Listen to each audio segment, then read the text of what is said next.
আমি প্রথমে বের হলাম এনজিবি থেকে। তারপরে আমাদের সঙ্গে একটি ট্রেনের খুব স্পিড একটি ক্রসিং হয়ে যায়। আমি যেটা দেখে মুগ্ধ, মানে কিছুটা একটু ভয়ে খেয়ে যাই। এত স্পিড দুটো ট্রেন ক্রসিং করছে এনজিবি থেকে বের হওয়ার পরে আমবাড়ি ফালাকাটার মাঝামাঝি জায়গাটা। তারপর ক্রসিংটা ক্রস করার শেষ অবস্থায় এই দৃশ্যটা আমার চোখে ধরা পড়ে, যে দৃশ্যের জন্য আমি খুব অপেক্ষায় ছিলাম। কি যদিও চারিদিকে দেখতে পাচ্ছেন সবুজ, কিন্তু এই সবুজের পাশাপাশি রয়েছে চায়ের বাগান।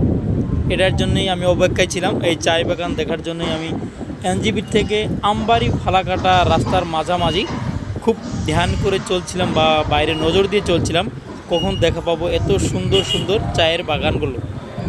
যে চায়ের বাগানগুলো আমি দেখে খুব মুগ্ধ হয়ে যাই। আমাদের এলাকাতে নেই, কিন্তু আমাদের ডিস্ট্রিক্টে রয়েছে। পূব সাইডে, আমরা থাকি পশ্চিম সাইডে, তাই ভিডিওগুলো ধারণ করলাম আপনাদের উদ্দেশ্যে।